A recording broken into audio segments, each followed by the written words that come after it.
Megan, and I named my portfolio the MC Fund. I tried to make it as diversified as a portfolio as possible with the tumultuous election season, trying to pick different sectors. So I invested in Amazon, Proctor Gamble, Constellation Brands, First Republic Bank, and Exxon Mobil.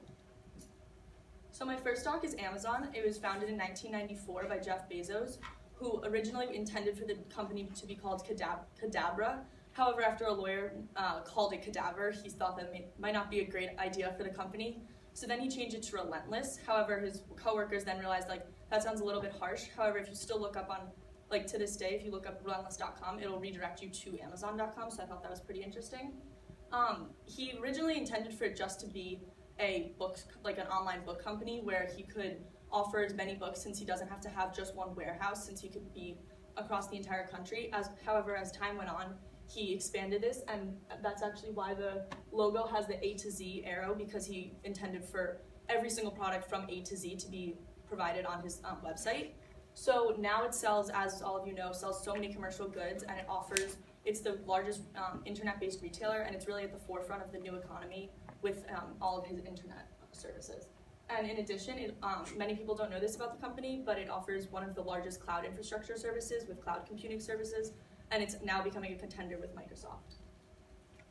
So the main reason why I bought Amazon was, first off, I thought it was going to be a sure thing, and through technical analysis, you can see that during the years 2013 and 2015, it really went up during this time period in the fourth quarter due to the holidays and the income effect, where a lot of people receive bonuses at this time, and typically people want to spend this on gifts, and Amazon is a really easy way to access gifts for all types of people, so it's become a trend in the past few years. And in addition, it's a blue chip that offers so many different services that I thought it would really be a beneficial stock that wouldn't change that much with the tumultuous election season. However, after investing, I bought it at roughly $800 and sold it at about $740, and this ended up with a capital loss of roughly $1,181. And as you can see, first it dropped after rough third quarter reportings were reported, because they went down roughly 5% and their revenue was down from from the previous year. And then Trump winning the election has really hurt Amazon, because Bezos and Trump are known to have had multiple altercations between them, and Trump is very anti-Silicon Valley. So it's really become, the two of them really dislike each other. So that just goes to show the type of relationship that Amazon is going to have with the new president. And also, like Mr. Gurney had mentioned, recently it's been somewhat, in the past few days, it's been back on the incline because of their announcement of Amazon Go, which is going to be a virtual grocery store essentially. So it's going to be their first brick and mortar store that they're going to start opening up. They started opening up one in Seattle within the coming weeks, and it essentially is going to remove checkouts from the entire store, and everything's going to be done digitally on your phone. So my next stock is Procter Gamble. It was founded in 1837 by brothers-in-law William Proctor and James Gamble. Their mutual father-in-law noticed that one was buying for soap materials and the other for candle materials, so he suggested that they come together and pool their resources and create one bigger company. And although it started off small, it was really during the Civil War that it became an American brand name, because right before the Civil War, they had the right idea to get all of the soap resources for the company. So when the Civil War finally came, many of its competitors did not have these resources, and the soap became like the soap of the US Army. So that's really when it hit the market and started doing its best. In 1891, it went public, and with an IPO, and its first share prices were $100 each. And it wasn't until 1915 that it became international with the opening of its first overseas manufacturing plant. And ever since then, it's been growing as a worldwide consumer product. And now it's a massive conglomerate of household, personal, and family care items. So the main reason why I bought PG stock was it has a really low PE ratio in comparison to many other stocks. So I thought that it was going to be a good, stable, non-cyclical stock to invest in, since it offers so many brands, since you can see here, that are inelastic goods that people are going to be buying no matter what's going on in the economy. And in addition, I thought that since it was so, since it has in real life, if I were able to invest in this and was able to receive dividends, it's known as a dividend king, which is an exclusive title given out to only roughly 18 stocks that are stocks that for the past 5 decades have increased their dividends yearly. So that would be another advantage if we were able to receive dividends. So Procter Gamble did not do as well as I had hoped. I bought it at roughly $88 and ended up selling it at roughly $6 below that mark, losing $1,346. I had a bullish outlook on Procter & Gamble because of its recent sponsorship with the Olympics, and I thought that the third quarter earnings would be reported well. But as you can see here, when they were reported and prior to being reported, there was a lot of anticipation about it, and that really hurt the stock in the beginning. But then you can see the sharp increase that went back up once they had reported somewhat good earnings. However, they had expected to be a little bit higher because of their Olympic and worldwide presence. But more recently, Trump winning the election has really hurt Procter & Gamble because of its Latin America exposure and because of his clear services, the fact that he's not going to be providing and making sure that people are able to manufacture overseas. So that's really hurt Procter & Gamble. My next stock is Constellation Brands, which was founded by Marvin Sands, originally under the name as Canandaigua in 1945, just as a wine company.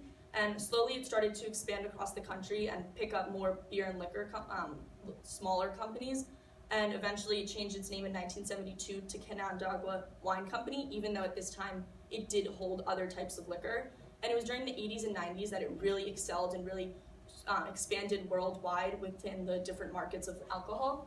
And in 2000 is when they renamed their present name Constellation, and now it's one of the largest worldwide corporations with regards to beer, wine, and liquor, and some of its most popular brands are Svedka, Corona, and J. Roget.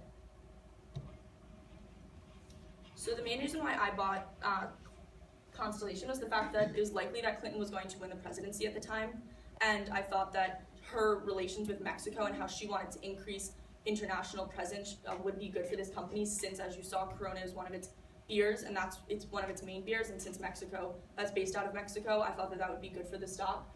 As well, after looking through technical analysis, it's clear that it does really well towards the end of the year, and it's been on a steep incline since 2012, so I thought that it would be a good stock to invest in, especially during the fourth quarter. So Constellation Brands ended up being the dog of my portfolio. I bought it at $165 and sold it at $146. And Trump has really hurt the stock, as you can see, the really stark decline, because of the fact that he really plans on bringing all these manufacturing plants back from Mexico and overseas, and that's hurt the stock so much because people don't know what's going to happen in the future with the fact that they have so much of their market is in Mexico and so many of their manufacturing plants are there. So it's been really a difficult time for the stock. My next stock is First Republic Bank, which was founded more recently in 1985 by James Herbert and Roger Walther. It went public a year later, and it enjoyed slow prosperity. However, in 2007, it was acquired by Merrill Lynch, and in 2008, Bank of America acquired both of these. And originally, this was something that First Republic Bank did not want to do. However, as time went on and the Great Recession came, that was what protected them, and that's what allowed them to stay viable during the recession and maintain a good customer base. And in 2009, Bank of America sold First Republic to a consortium of investors for $1 billion. And then a year later, they went public again with FRC in the NASDAQ and in the NASDAQ.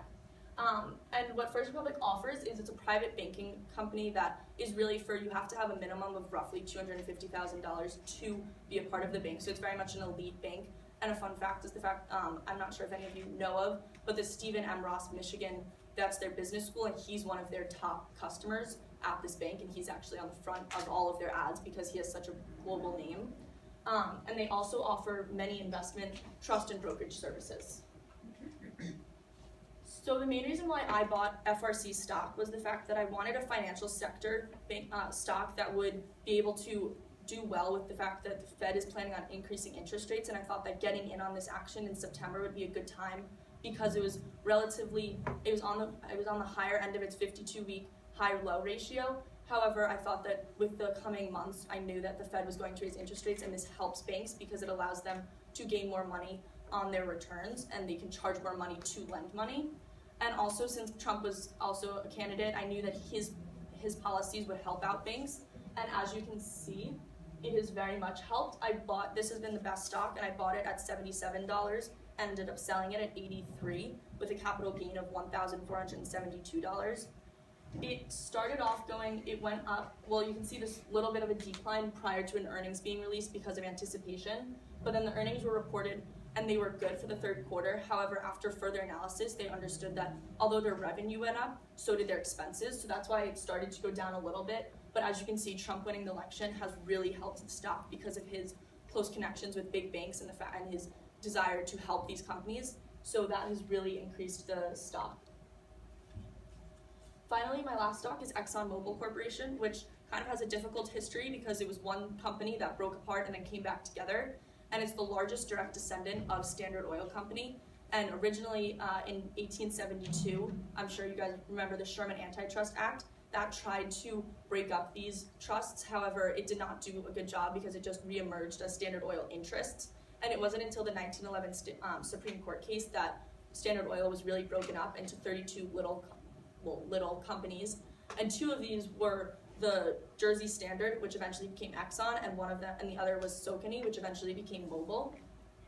And these were the two, New York and New Jersey, that eventually became the largest companies in the world.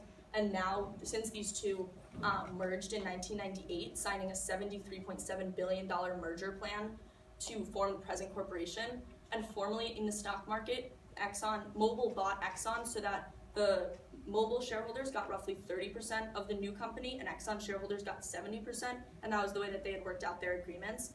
And since these were the number 1 and 2 companies in the entire world, combined, they're at the absolute forefront of the oil and gas world, and it also is the owner of the world's number 1 synthetic motor oil company. So the reason why I bought Exxon Mobil is the fact that, first off, it's in the middle of its 52-week high-low, so I felt that it gave it room to improve throughout my time that I was holding the stock. And as well, on September 28th, OPEC decided to limit output, which was a very big deal because they typically don't try to do this. They typically try to keep their hands out of the situation. However, with the declining gas prices, they thought that they needed to do this in order to save the economy. And also, I felt that it was going to be a defensive stock against the election season because this provides gas for all of America, and I thought that people are going to be needing gas for their cars no matter what is going on in the economy. This one was my second best stock. I bought it at $83 and ended up selling it at roughly $87, gaining about a little under $1,000. So the first trend that you can see is that the New York court subpoenaed Exxon Mobil because the Attorney General was looking into their auditing of their oil services and looking into their accounting practices with regards to their third quarter revenue release reportings. But then once Trump won the election, that really helped the stock, and it's been continuing to increase even though there's been some ups and downs throughout. However, Trump has a very good policies with oil, and he plans to increase the output of oil as well as deregulate some of the environmental regulations that have been holding back Exxon from digging for oil in multiple places in America, specifically Alaska. And additionally, more recently within the last week, OPEC decided yet again to limit the output, so that's once again helped Exxon because they're the provider and they just get to benefit from the higher prices since people are still going to remain to keep buying them. And additionally, within the last few days, Exxon Mobil CEO Rex Tillerson has been meeting with Trump as a possible Secretary of State candidate, so that just goes to show how good this company will be doing under a Trump presidency. So in total, my portfolio did not do as well as I had hoped. I ended up with $96,826. My best stock was clearly First Republic Bank, and my worst was clearly Constellation. And as you can see, between weeks 5 and 6 when the election hit, that really hurt many of my stocks because I didn't realize how much of a presence many of my companies had in overseas, and how the fact that Trump won the presidency, how much that would hurt them. So that's what really took a decline on my portfolio. And yeah, that's it.